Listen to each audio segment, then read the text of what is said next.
زمانہ کی سلامتی کے لیے ایک دفعہ صلوات بھیج دو.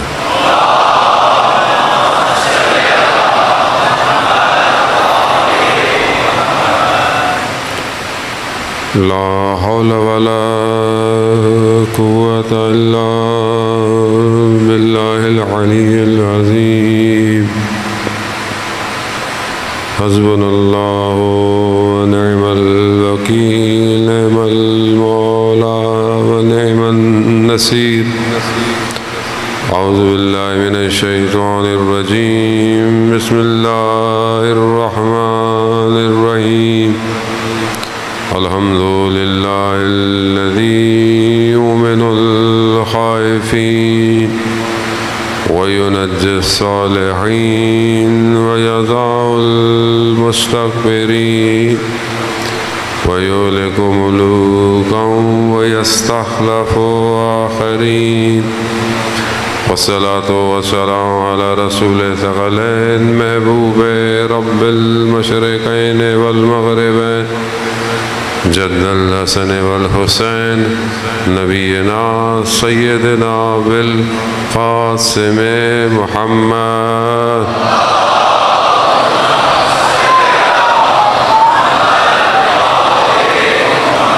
وعلى آلہ الطیبین الطاہرین المعصومین لا سیما بقیت اللہ فی الارضین روحی وارواحنا لتراب مقدم الفدا ولعنت اللہ علی اعدائهم اجمعین. بسم اللہ الرحمن الرحیم. رب اشرح لی صدری ویسر لی امری واحلل عقدۃ من لسانی یفقهوا قولی. اما بعد فقد قال اللہ تبارک و تعالی فی کتاب الحکیم والقرآن المجید وما خلقت الجن والانس الا ليعبدون. صلوات بھیجو آمین.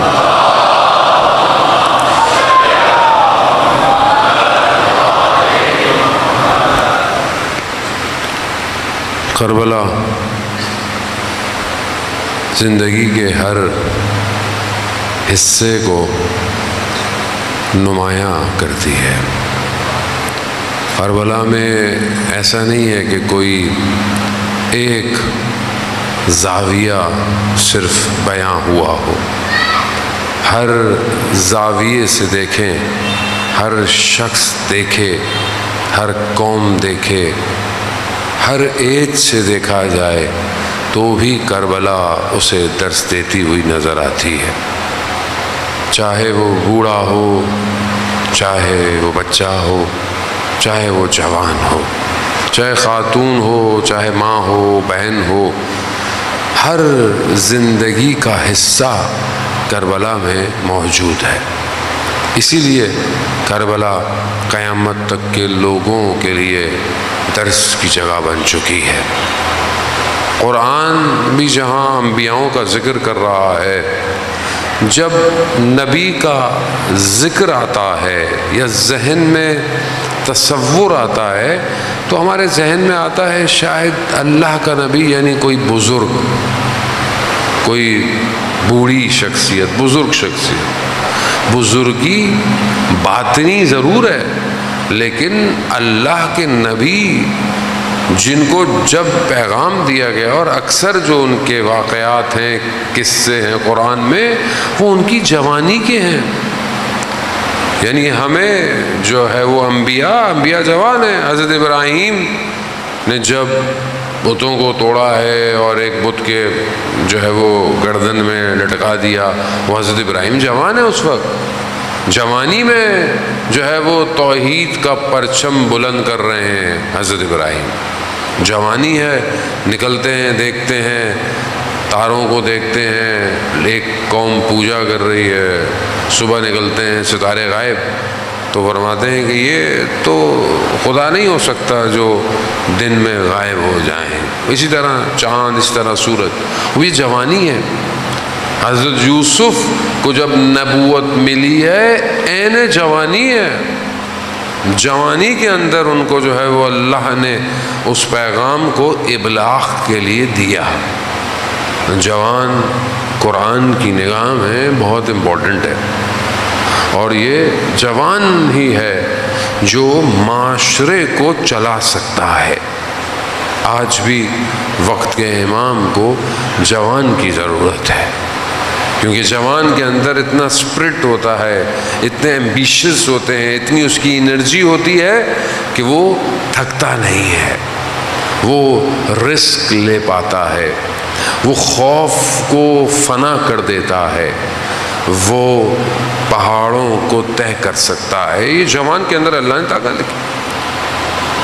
اب دو مشینریاں جو ہیں وہ ایک ساتھ چلتی ہیں، ایک الہی ہے، ایک طاغوتی ہے، شیطان کا سلسلہ ہے۔ وہ اس کی بھی پوری طاقت جوان کے اوپر ہے۔ جتنے بھی واقعات، جتنے بھی داستانیں نبی کے مقابلے میں بھی ہیں، وہ شیطان جوانی میں کر رہا ہے۔ جتنے بھی گمراہ کرنے کے پلیٹ فارمز ہیں، سافٹ ویئرز ہیں، اپلیکیشنز ہیں، پلاننگ ہے، وہ سب کس کے لیے ہے؟ وہ جوان کے لیے۔ تو یہاں جوان بہت امپورٹنٹ ہے۔ اگر جوان اپنی قدر کو پہچان لے تو اسے پتہ چل جائے گا کہ خدا نے اسے کتنی بڑی اپرچونٹی دی ہے، اور یہی جوان امت ہے جس امت کو اپنے امام تک پہنچنا ہے۔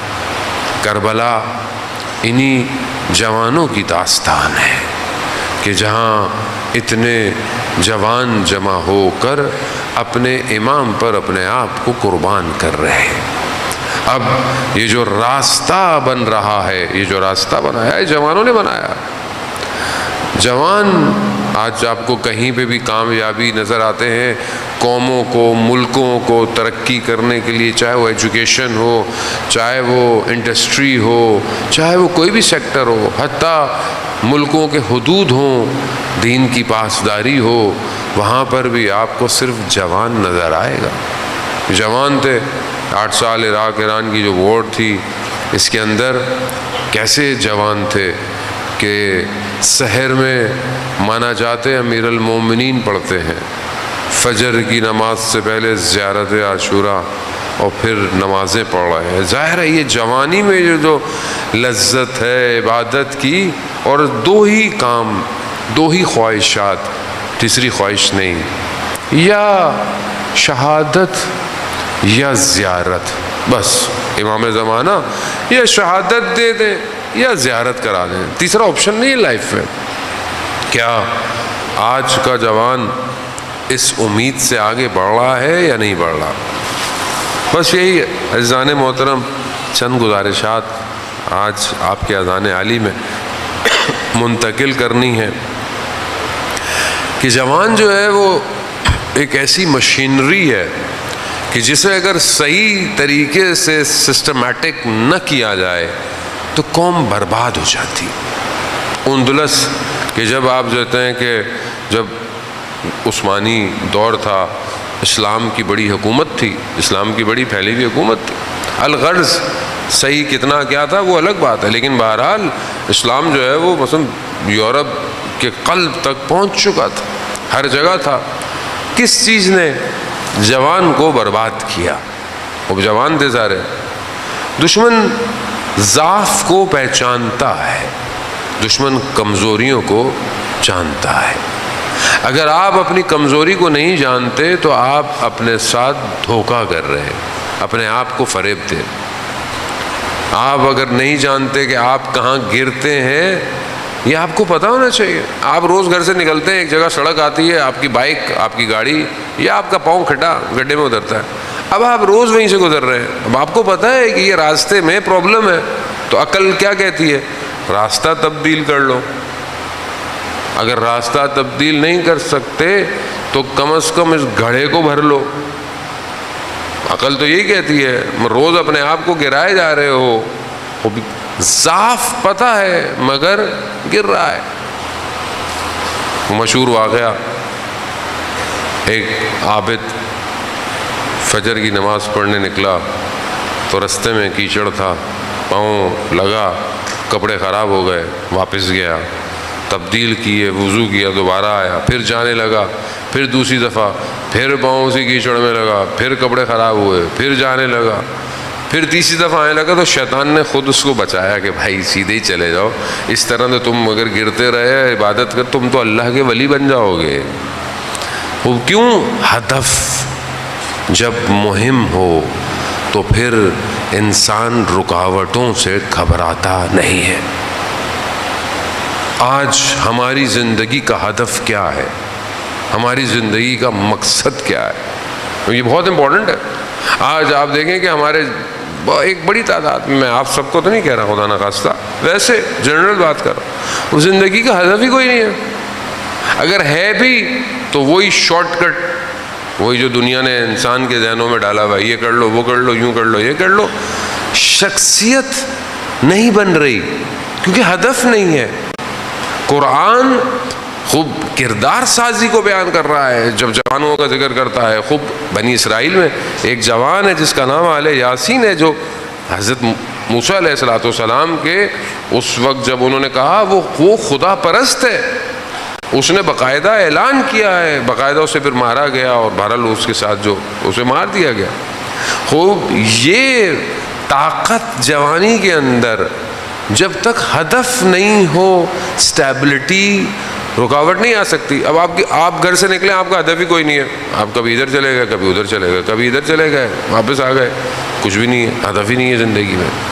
جب آپ کچھ گھنٹوں کے لیے ابھی آپ اپنے گھر سے آئے، دور سے آئے، قریب سے آئے، بس پہ آئے، بائک پر آئے، گاڑی پر آئے، پیدل آئے، لیکن آپ کا ہدف ہے نا کہ ہم یہاں سے نکلے ہیں، ہم نے یہاں پہنچنا ہے، وہ یہ ہدف ہے۔ یہ ہدف پورا کیا پھر آپ نے واپس جانا ہے۔ اب کتنے گھنٹے کا ہوا جو بھی آپ، تو چند گھنٹے کا سفر آپ نے با ہدف کیا۔ اب یہ الگ بات ہے میرے جیسا نکما طالب علم آپ کے سامنے بیٹھا ہو جو آپ کے ہدف کو خراب کر دے، وہ ایک الگ بات ہے۔ وہ اچھا طالب علم ہو تو کم از کم آپ با ہدف یہاں سے جائیں۔ اب جب تھوڑی دیر کے لیے آپ بغیر مقصد کے نہیں موو کر رہے تو یہ آپ کی جو زندگی ہے ظاہری، یہ بغیر مقصد کے ہے، یہ بغیر ہدف کے ہے، اور اس میں آپ اپگریشن نہیں کر رہے۔ ہدف کیا ہونا چاہیے؟ خدا بولیں جی میں تو پڑھ رہا ہوں، پڑھائی میرا ہدف، یہ میرا ہدف ہے۔ وہ یہ دیکھیں، یہ دنیا کے جو سسٹم ہے یہ بہت اچھے ہیں، ان کو آپ نے اور بہتر کرنا ہے، اس کی کاؤنسلنگ کریں، بہتر سے بہتر اپنے آپ کو آگے کی طرف بڑھے، لیکن اصل مقصد بندگی ہے، اصل مقصد خدا کی عبودیت ہے۔ ہو سکتا ہے آپ اپنی جوانی میں دنیا سے چلے جائیں تو آپ خدا سے کیا بولیں گے؟ پروردگار تو نے تو مجھے موقع ہی نہیں دیا، میں بوڑھا ہوتا تو تیری بندگی کرتا، ابھی تو میں جاب کر رہا تھا، ابھی تو میں یہ کر رہا تھا۔ ایسا نہیں ہے ذہن محترم، کربلا ہر لمحے میں بندگی ہے، بچہ بھی ہے تو بندگی ہے، بزرگ بھی ہے بندگی، اصل ہدف بندگی ہے۔ اس بندگی کے لیے میری کوئی پلاننگ ہے یا نہیں ہے؟ اس بندگی کی طرف میں بڑھ رہا ہوں کہ نہیں بڑھا؟ قرآن یہی دعوت دے رہا ہے کہ تم بندگی کی طرف بڑھو، عبودیت کی طرف۔ جب تم بندگی کی طرف آؤ گے تو خدا تمہارے سامنے کائنات کو مسخر کر دے گا، کھول دے گا۔ جب تمہارا ارادہ قوی ہوگا، مضبوط ہوگا، تو خدا تمہارے لیے بند سے بند دروازے کھول دے گا۔ جوانی حضرت یوسف، 7 دروازے بند ہیں، سامنے زلیخا ہے، زلیخا اپنا تقاضا کر رہی ہے۔ مصر آسان نہیں ہے، مصر کا وہ دور، اس میں زلیخا کا کردار، اور اس میں 7 دروازے بند، زبان زد عام پر زلیخا کی زیبائی اور حسن اور جمال لوگوں کو پتا تھا، 7 دروازے بند ہیں، مگر حضرت یوسف نے اپنی عین جوانی میں کہا پروردگار تیری پناہ چاہتا ہوں۔ ہدف اللہ کے وہ نبی ہیں، تو کیا کہا؟ یوسف گھوم جاؤ، بند دروازے خدا نے کھول دیے۔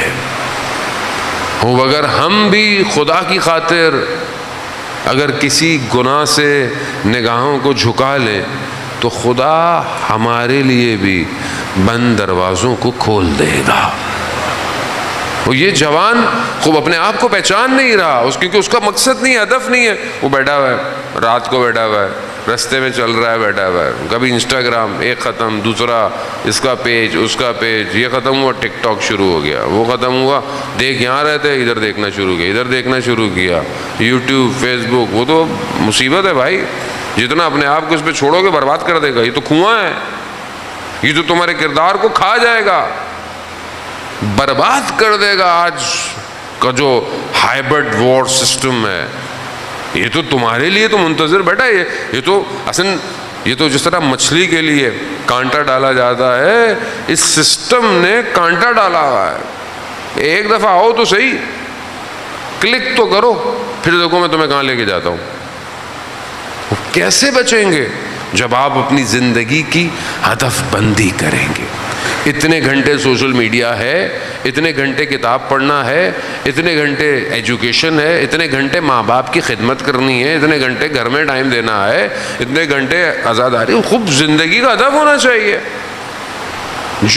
جتنے لوگوں کی ہم باتیں سنتے ہیں ظاہری طور پر، جو لوگ ہیں بہرحال ظاہری طور پر جو کامیاب لوگ ہیں وہ بھی اپنی زندگیوں کو ایسے نہیں لے کے چل رہے، ہر کسی کا اپنی زندگی کا، اور وہ جو الہی نظام کے لوگ ہیں ان کا لمحہ لمحہ خدا کی بارگاہ میں ریکارڈ ہو رہا ہے، وہ ایک لمحے کے لیے غفلت نہیں کرتے، یہاں ذرا سی غفلت ہوئی شیطان نے دبوچ لینا ہے۔ یہ انسان رجب علی خیاط کہ عشق کیمیا، اردو کے اندر بھی کتاب ہے، اگر آپ لوگوں کو فرصت ملے تو آپ ضرور پڑھیں۔ رجب علی خیاط اپنی جوانی ہے، خیاط ہیں، ٹیلر ہیں، گھر میں کوئی نہیں ہے، کوئی خاتون ہے، انہوں نے تقاضا کیا کہ کوئی بھی نہیں دیکھ رہا، انہوں نے کہا میں دروازہ بند کرنے جاتا ہوں، دروازہ بند کرنے گئے، خدا سے سودا کیا، خدا کوئی نہیں دیکھ رہا، میں تیری خاطر دروازہ کھول کر باہر جا رہا ہوں، تو میری خاطر کیا کرے گا؟ بس یہ کیا، اللہ نے عالم غیب کا پردہ ہٹا دیا۔ ہدف وہ انسان، سید الشہداء نے امام جعفر صادق علیہ السلام ارشاد فرماتے ہیں، اللہم صلی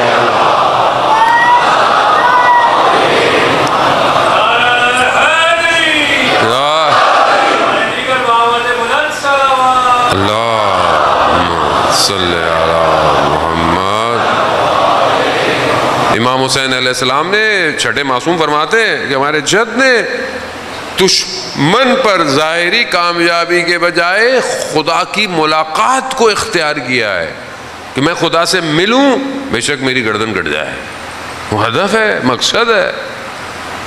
وہ یہاں رجب علی خیاط کو اتنا سب کچھ کھل گیا کہ کوئی اگر آ کر اپنی مشکل بیان کرتا تھا تو اس مشکل کی وجہ کیا ہوتی تھی رجب علی خیاط بتا دیتے تھے۔ نجف جب جاتے تھے امام کے حرم میں مولا امیر کے، تو یہاں امام سے سوال کرتے تھے تو اندر سے جواب آتا تھا۔ اب یہ کیسے ہو گیا کہ ایک شخص دوسرے عالم میں پہنچ جاتا ہے؟ اب یہ جتنا انسان کا بڑا ہدف ہو، مولا متقیان نے جو بلاغہ میں کیا فرماتے ہیں کہ انسان اپنے ارادے سے پہچانا جاتا ہے۔ وہ آج جوان کا ارادہ کیا ہے؟ آج جوان کیا ارادہ کر کر گھر سے باہر نکل رہا ہے؟ آج جوان سوتے وقت کیا ارادہ کرتا ہے کہ کیا میں تہجد کی نماز میں اٹھوں گا یا نہیں اٹھوں گا؟ اب جس کا ارادہ ہی نہیں ہے تہجد نہیں پڑھنی، فجر بھی ہو گئی تو ہو گئی، نہیں ہو گئی تو خیر ہے، کوئی مسئلہ تھوڑی ہے، تو اس کا ارادہ کتنا ضعیف ہے، اسے پھر کیا ملا؟ لیکن جو باوضو ہو کے سوئے اس نیت کے ساتھ بھی کہ پروردگار میں ضعیف ہوں، کمزور ہوں، مگر میں رات کو تجھ سے باتیں ضرور کرنا چاہتا ہوں، بس نیت کر کے سویا، خدا اس کی ساری رات کو عبادت میں شمار کرتا ہے۔ اب یہ ہدف ہے نا اس کو سونے کا بھی بیکار سو بھی نہیں رہا، یعنی جو با مقصد جوان ہے وہ سونے کو بھی ضائع نہیں کر رہا، باوضو ہو کے سو رہا ہے کہ اگر یہیں موت آ جائے تو کم از کم عبادت میں تو پرواز کروں گا۔ یہاں بہت امپورٹنٹ ہے کیا دیکھ رہا ہوں، کیا سن رہا ہوں۔ مولانا صاحب یہ سننا جائز ہے، ناجائز ہے، یہ دیکھنا جائز ہے، بھائی ہدف کیا ہے؟ یہ جو سن رہے ہو اس کا مقصد کیا ہے؟ یہ جو دیکھ رہے ہو اس کا مقصد کیا ہے؟ کیا یہ مقصد عبودیت کی طرف لے کے جا رہا ہے؟ بسم اللہ۔ اور اگر کوئی چیز خدا سے دور کر رہی ہے فوراً چھوڑ دو۔ خدا کے معاملے میں کسی چیز سے کمپرومائز مت کرو، کیونکہ ہمیں نہیں پتا کہ کیا پتا اسی انحراف میں ملک الموت روح نکال کے لے جائے۔ کیا کرو گے پھر؟ بیٹھے رہو گے۔ اب یہاں نفس ارادہ، کیا ارادہ ہے ہمارا؟ ہم مجلس عزائے حسینی میں آتے ہیں، ہمارا مقصد کیا ہے؟ ہمارا ہدف کیا ہے؟ ہم امام حسین تک پہنچنا چاہتے ہیں یا نہیں چاہتے؟ کیا ہم نہیں چاہتے کہ ہم اپنے امام کے کاروان میں نہیں مولانا صاحب ہم کہاں اور وہ کہاں؟ کون وہ کہاں؟ ظاہر ہے آپ اصحاب سید الشہداء جیسا تو کوئی بھی نہیں ہو سکتا، اس راستے پہ تو چل سکتے۔ مولانا ہم کہاں اور 313 کہاں؟ 313 کون کہہ رہا ہے بھائی؟ 313 تو ڈیفائنڈ ہے، 313 کے نیچے بھی تو سیٹ اپ ہے کہ نہیں ہے؟ کیوں اپنے آپ کو اتنا کمزور کر رہے ہیں کہ میں کچھ نہیں کرتا؟ مجھے بعض جوان بہت خوش قسمتی ہوتی ہے، میں اپنے آپ کو بھی مطلب بعض اوقات دیکھتا ہوں کہ جوان مجھ سے بہت اچھا ہے جو اتنا اسٹرانگ کہتا ہے کہ میں امام کے لیے اپنی زندگی گزار رہا ہوں، میں چاہتا ہوں میں امام کے لشکر میں شامل۔ وہ ارادہ تو کر رہا ہے، جب ارادہ کرے گا تو خدا اس کے لیے اسباب بھی کھولنا شروع کر دیتا ہے، راستے کھولتا ہے۔ ہدف، مقصد بہت ضروری ہے عزیزان محترم۔ اب جوان اپنی جوانی میں دیکھیں کیسے لوگ، کتنے لوگ وقت کے امام کے ساتھ ایسے ہیں کہ جو امام کے ساتھ رہتے ہیں۔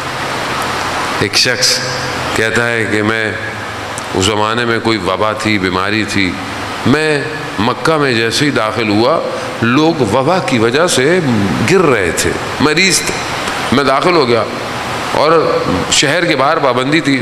پہلے زمانے میں جب کسی شہر میں وبا ہوتی تھی لوگوں کو باہر نہیں نکلنے دیتے، وہیں پر باہر بندے، اور میری حالت خراب۔ اسی حالت میں نے توسل کیا تو میں نے دیکھا کہ ایک شخص آیا اور اس کے ہاتھ میں کوئی برتن میں کوئی کھانا تھا، اس نے اپنے ہاتھوں سے مجھے کھلایا۔ جیسے ہی ایک نوالا میرے وجود میں گیا تو میرے وجود میں طاقت آ گئی، ذرا سی مجھے طاقت آئی تو میں نے کہا کہ میں یہاں سے جانا چاہتا ہوں۔ انہوں نے کہا کہ میرے ساتھ چل۔ میں نے کہا پہرے لگے ہوئے ہیں۔ انہوں نے کہا کہ چلو، پہرے لگے ہوئے لیکن جنہوں نے پہرا لگایا وہ ہمیں دیکھ ہی نہیں رہے، شہر سے باہر مجھے پہنچا دیا۔ جاتے وقت میں نے ان سے پوچھا کہ آپ کون ہیں؟ آپ اپنا نام؟ انہوں نے کہا کہ جب تم شہر میں داخل ہوگے تو جو تیسرے شخص سے ملو گے تو تمہیں بتائے گا کہ میں کون۔ اب یہ اسی اضطراب میں خیر گیا اصفہان کا رہنے والا تھا۔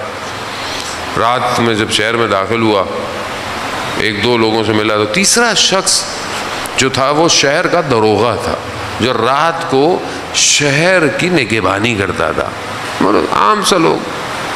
اب یہ بڑا پریشان کہ یہ عام سا آدمی اس آدمی کے بارے میں کیا بتائے گا۔ ابھی میں یہ سوچ رہا تھا کہ اس شخص نے مجھے بولا کہ وہ جو شخص تمہیں ملے وہ وقت کے امام تھے۔ اب یہ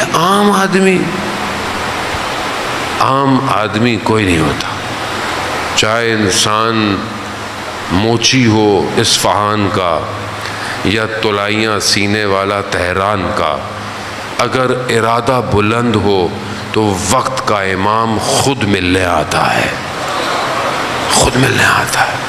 صلاحیت پیدا کرنی، اپنے آپ کو اس قابل کرنا پڑتا ہے۔ یہی چیز آپ کو امام کی حکومت میں شامل کرے گی۔ وہ امام کی حکومت آسان نہیں ہے، امام کی حکومت میں بہت اسٹرانگ برین چاہیے جو برداشت کر سکے سیم ٹائم پر۔ اب آپ دیکھیں نا، آپ سب ماشاءاللہ جوان ہیں، آپ جانتے ہیں کہ اسٹرانگ پروسیسر کیا ہے۔ آج جو جس جنریشن پر پروسیسر اور چپ چلے گئے ہیں، خاص طور پہ موبائل کے، آپ کتنی ونڈوز کھول لیں، کتنی اپلیکیشنز کھول لیں، کتنی اس کو کھول لیں، اس کی میموری بھی بڑھ گئی ہے، پروسیسر میں بھی طاقت بڑھ گئی ہے، گرافکس سب کچھ۔ کیوں؟ جتنی طاقت ہے اتنی پروسیسنگ جو ٹائم ہے اس کا بڑھ گیا ہے۔ ہینگ نہیں ہو رہا سسٹم. ذرا سا پرانا موبائل ہو, 2-4 اپلیکیشن کھول دیں, واٹس ایپ ہی نہیں کھلتا. ذرا سی چیزیں ڈیٹا زیادہ ہو جائے ہینگ ہو گیا. کیوں ہو گیا؟ کیونکہ کیپیسٹی کم ہے اور سسٹم زیادہ ڈل گیا ہے. خوب ظاہر ہے اگر جوان اپنی پوری انرجی کو دنیا میں لگائے گا, دنیا کی خواہشات میں لگائے گا, تو ذرا سی دیر میں عبادت کے معاملے میں ہینگ ہو جائے گا, آگے بڑھ ہی نہیں رہا, کچھ کھل ہی نہیں رہا. اللہ اکبر کرتا ہے, کبھی کچھ نہیں کھلا اس کے لیے, کبھی اس کی آنکھوں میں آنسو نہیں آئے, کبھی اس کے سجدوں میں لرزہ نہیں آیا. کیوں نہیں آیا؟ ایسے دنیا بھری ہوئی ہے. دنیا جب اندر ہو تو ہمارے مرشد کہتے تھے جب تک تمہارے وجود میں شکم میں دنیا کی چیزیں ہیں, تمہارے اوپر آسمان کے راز آشکار نہیں ہو سکتے. تو آپ جتنا دنیا کو ڈالیں گے آپ ہیں, آپ اپنے آپ کو آزاد کریں, اپنے ذہن کی وسعتوں کو وسیع کریں. اور یہ بغیر پریکٹس کے ممکن نہیں ہے, پریکٹس کرنی پڑے گی. اور پریکٹس تبھی ہے کہ جب آپ کلام الہی کو اپنے اندر پیوست کریں گے. آپ سوچیں گے میرا برین بہت شارپ ہو جائے, میں زمین اور آسمان کے ملاکوت دیکھنے لگ جاؤں, ممکن نہیں ہے جب تک آپ اپنے وجود کو لمس نہیں کریں گے کلام الہی سے. کلام الہی نور ہے عزیزان محترم. قرآن جنت کے درجے قرآن کی آیتوں کے برابر ہے.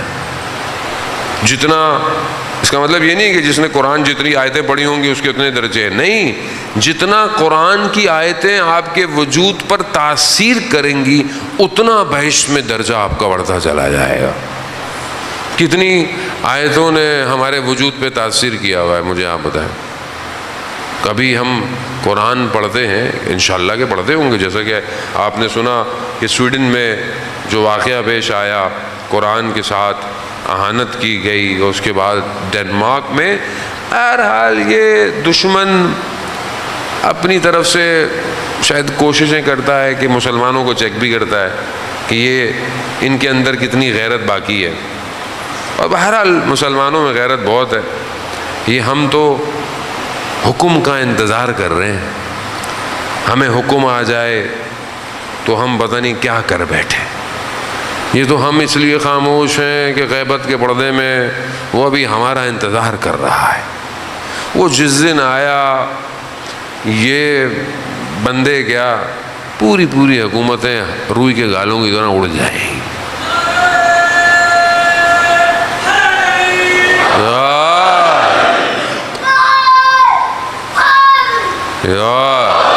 خوب ظاہر ہے. دیکھیں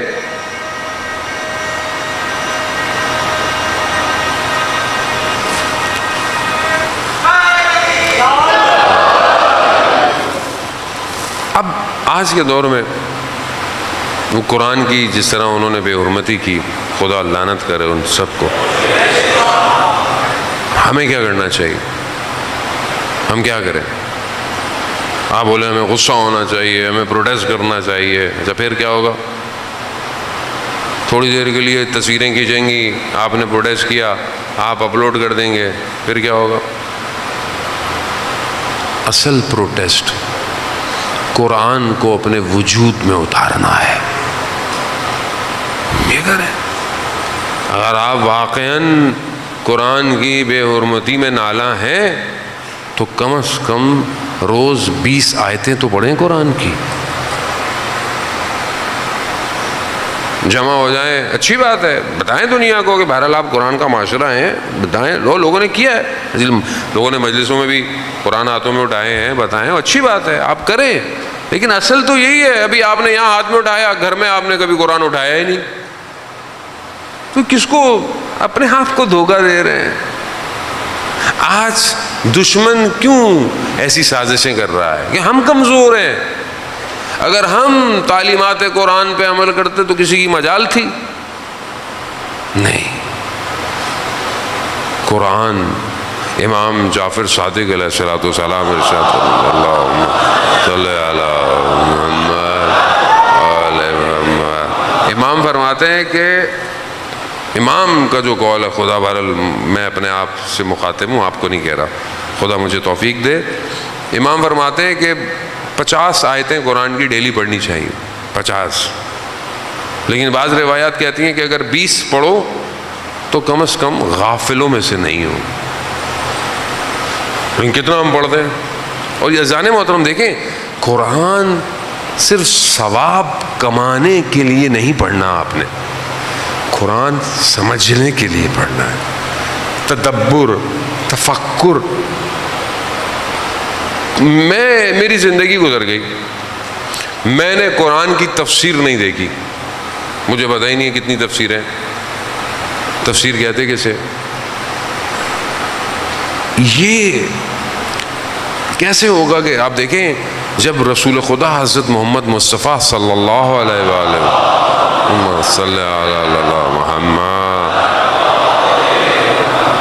جب رسول خدا فرماتے ہیں کہ میں تمہارے درمیان میں 2 چیزیں چھوڑ کے جا رہا ہوں، کیا؟ ایک قرآن، ایک اطرت اہل بیت، جو دونوں کو تھامے گا، پکڑے گا، وہ مجھ تک پہنچے گا۔ یعنی امپورٹنٹ چیز ہے نا، ایسی تو نہیں ہے۔ تو اب میں نے قرآن کو کتنا تھاما ہوا ہے، اور قرآن اہل بیت سے جدا نہیں ہے، اہل بیت قرآن سے جدا نہیں ہے۔ خوب اس کو پریکٹیکل ترجمہ پڑھیں۔ اب تو بہت آسان ہو گیا ہے انٹرنیٹ پہ، تو اب تو ہمارا بھی جو چینل ہے سبیل قرآن، 7 منٹ میں آپ ڈیلی تفسیر کے ساتھ آپ پڑھیں۔ 7 منٹ نہیں ہے آپ کے پاس، 3 منٹ میں آپ ترجمے کے ساتھ، 3 منٹ نہیں ہے میرے پاس، تو بھائی پھر میں امام زمانہ کے پاس کیسے جاؤں گا جب 3 منٹ نہیں ہے میرے پاس؟ ہدف، مقصد، وجود میں نورانیت کو اتارے عزیزان محترم۔ یہ جب ہوگا تبھی آج جوان وہ جوان بنے گا کہ جس کی جان کربلا کے جوان پر قربان ہو جائے گی۔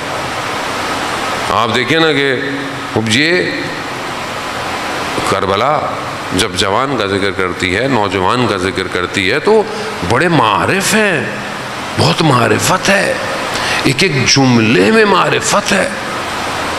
تو کیا میں اپنی زندگی میں میرا رول ماڈل جوان ہے؟ آپ تو بولیں گے ہاں جی مولانا صاحب ہم جوان کو فالو کرتے ہیں۔ مثلا کوئی فٹ بالر ہے وہ بھی تو جوان ہی ہے، کوئی کرکٹر ہے وہ بھی جوان ہے، کوئی مثلا کسی کو کوئی اور گیم پسند ہے، کسی کو کوئی اور چیز پسند ہے، وہ بھی اچھی بات ہے۔ لیکن یہ آپ کو، میں نہیں بولتا کہ آپ سپورٹس کھیلیں، امپورٹنٹ ہے، اپنے آپ کو ایکٹیو رکھیں، بیماریوں سے دور رہیں گے، سٹریس سے دور رہیں گے، ٹینشنوں سے دور رہیں گے، لیکن یہ رول ماڈل آپ کو آپ کے اصل مقصد تک لے کے نہیں جائے گا۔ آپ کو ایسے جوان کی ضرورت ہے کہ جو آپ کو آپ کے اصل ہدف تک لے کے جائے، اور وہ سوائے کربلا کے جوان کے کوئی اور جوان نہیں ہے۔ وہ جوان کہ جو اپنی جوانی میں نقاب لگاتا ہو، حسن اتنا ہو، جس کا کردار، جس کی گفتار، جس کا سب کچھ شبیہ پیغمبر ہو۔ امام حسین علیہ السلام فرماتے تھے کہ جب ہم چاہتے تھے اپنے نانا کی آواز سننا، ہم علی اکبر کو سنتے تھے۔ ہم چاہتے تھے جب اپنے نانا کے چہرے کو دیکھنا تو ہم علی اکبر کے چہرے کو دیکھتے تھے۔ اب یہ بھی امام حسین کی اسٹریٹجی کا حصہ تھا۔ امام حسین نے تہجد کی نمازوں میں علی اکبر کو مانگا ہے۔ جوان ایسے تھوڑی ملتا ہے، ایسے کیسے کوئی پیدا ہو جائے کہ جو 1400 سال گزرنے کے بعد بھی جوان ہے؟ ابھی تک جوان ہے نا۔ اللہ اکبر، کیسے؟ یہ رول ماڈل ہماری زندگی میں ہے؟ ایسا رول ماڈل ہے ہماری زندگی میں؟ ہم چاہتے ہیں کہ ہم حضرت علی اکبر کے راستے پر چلیں۔ حضرت علی اکبر کا راستہ کیا راستہ ہے؟ حضرت علی اکبر معرفت اور اپنے امام کے اوپر قربانی کے اس اعلیٰ مقام پر ہے کہ ہمارے استاد آیت اللہ تحریری فرماتے ہیں کہ جناب علی اکبر کی آنکھیں ابھی بند نہیں ہوئیں مگر وہ ان مقامات کو دیکھ رہے ہیں کہ جد رسول خدا اور امیر المومنین جام کوثر لے کر آ رہے ہیں۔ یہ آسان مرتبہ نہیں ہے، بہت بڑا مرتبہ۔ کردار، اخلاق، اہل خانہ میں جب بھی پورے راستے میں کوئی بات پہنچانی ہوتی تھی، امام حسین حضرت علی اکبر کا انتخاب کرتے تھے۔ علی اکبر جاؤ، یہ جوان ہے۔ عزیزان محترم، ہماری جانیں قربان اس جوان پر۔ ایک شخص عالم دین کہتے ہیں کربلا کا رہنے والا تھا، اور میں نے دیکھا کہ وہ حرم امام حسین علیہ السلام کے پاس جاتا تھا اور دعا کرتا کہ خدا مجھے بیٹا دے اور پھر وہ جوان ہو، اور جب وہ جوان ہو اور پھر وہ مر جائے۔ میں بڑا تعجب کرتا تھا، یہ کیسی دعا کرتا ہے؟ آواز آئی، بازار میں دکان تھی اس کی، کہا بیٹا پیدا ہو گیا۔ ٹائم گزر گیا، بڑھتا گیا۔ ایک دن کافی عرصے کے بعد مجھے خبر ملی کہ اس شخص کا جوان بیٹا مر گیا۔ میں دوڑتا ہوا گیا کہ میں جا کے دیکھوں یہ دعا کیوں مانگتا تھا۔ تو میں نے کیا دیکھا، وہ اپنے جوان بیٹے کے لاشے پر گرا پڑا ہے۔ میں نے پوچھا یہ تم تو خود مانگتے تھے کہ تمہارا بیٹا جوان ہو، تم کیوں مانگتے تھے؟ کہا میں دیکھنا چاہتا تھا کہ جوان بیٹے کے لاشے سے کیسے اٹھا جاتا ہے۔ اٹھا نہیں جا رہا۔ امام جعفر صادق علیہ السلام فرماتے ہیں کہ لذتوں میں سب سے بہترین لذت یہ ہے کہ انسان کا بیٹا ہو اور جوان ہو اور کامیاب ہو جائے۔ بہترین لذت باپ کے لیے۔ خدا آپ کے جوان بیٹوں کی حفاظت کرے۔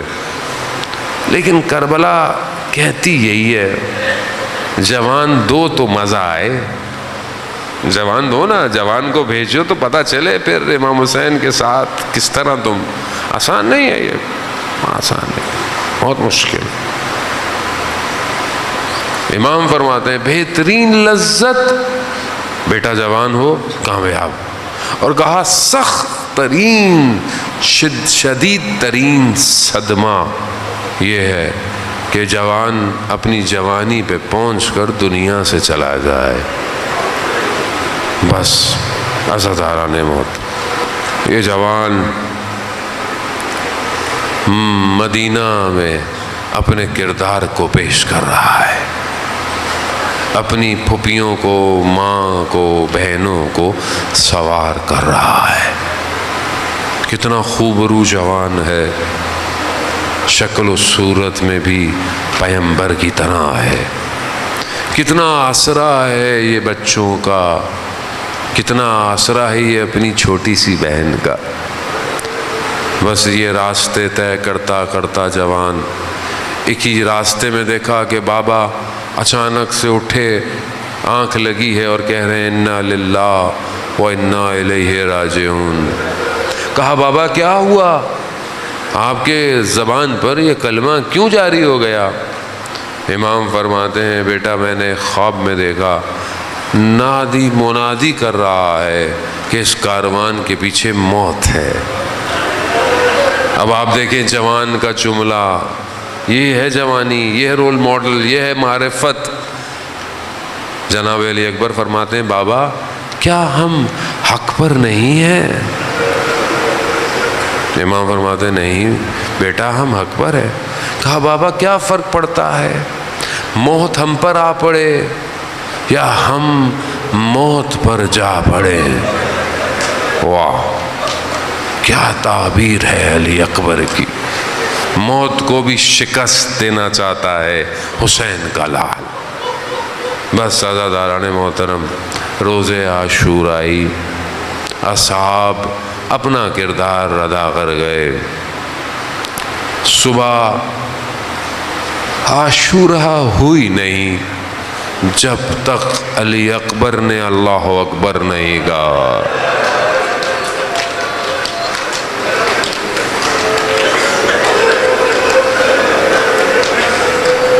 امام حسین اپنے جوان کو اذان دیتا دیکھ رہے ہوں گے، اللہ اکبر اللہ اکبر۔ امام حسین دیکھ رہے ہوں گے یہ کڑی الجوانی کی آخری اذان، اہل حرم سن رہے ہوں گے، اشہد ان محمد رسول اللہ، یا رسول اللہ یہ آپ کی نشانی۔ اللہ، یہ اذان جو آج تک گونج رہی ہے یہ علی اکبر کی، بغیر علی اکبر کی اذان کے خدا نے بھی روز عاشورہ کے سورج کو طلوع نہیں کیا۔ علی اکبر علی اکبر، بس روز عاشورہ آئی، حسین جیسا مہربان کریم کوئی نہیں، جس نے قربانی دینے میں سب سے پہلے اپنا جگر پیش کیا۔ پہلا بنی ہاشم، اللہ اکبر، خیموں سے رخصت طلب کرنے گیا۔ ذیشان حیدر جوادی پڑھا کرتے تھے، خدا ان کے درجات بلند فرمائے۔ روز عاشورہ ان کا انتقال ہوا، کتنے باب معرفت تھے، روز عاشورہ مجلس پڑھ رہے تھے عاشورہ کی، اور کہا کہ یہ کناتیں مت ہٹانا، جانتے تھے کچھ گھنٹوں کے بعد مر جائیں گے۔ اللہ اکبر، کمال ہے۔ پڑھتے تھے کہ جب علی اکبر خیمے سے نکلنا چاہتے تھے نا تو خیمے کا پردہ ہٹتا تھا پھر گر جاتا تھا، پھر ہٹتا تھا پھر گر جاتا تھا، تو کہا دیکھا ایک چھوٹی سی بچی ہے جو بھائی کو لپٹے ہوئے ہے،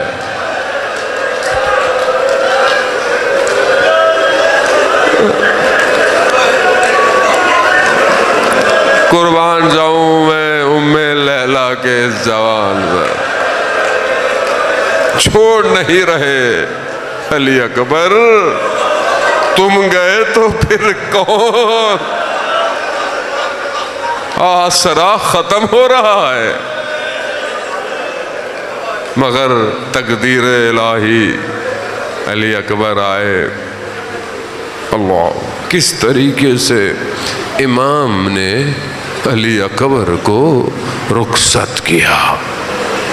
مشہور جملے ہیں، آپ سنتے رہتے ہیں۔ امام نے جناب اکبر سے کہا، اکبر بیٹا، جتنا ممکن ہو سکے مڑ مڑ کے مجھے دیکھتے جانا۔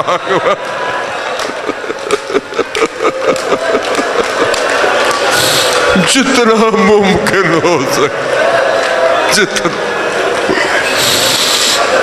حضرت علی محترم، کاش آپ کا کوئی جوان بیٹا ہو۔ میرا بیٹا جوان ہو رہا ہے نا، میں دیکھتا ہوں اسے،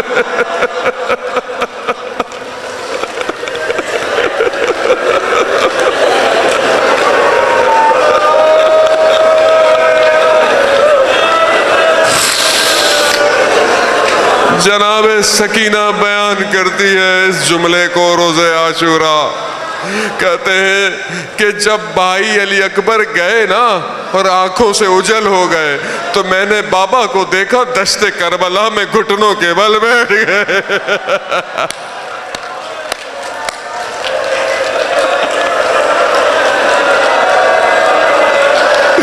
اب نہیں آئے گا اکبر، بڑی امیدیں ہیں اکبر، بس اکبر گئے۔ حیدر کرار کا پوتا ہے، جنگ لڑی عباس کا شاگرد، دشمن کو تہز رہز کیا، پیاس کی شدت،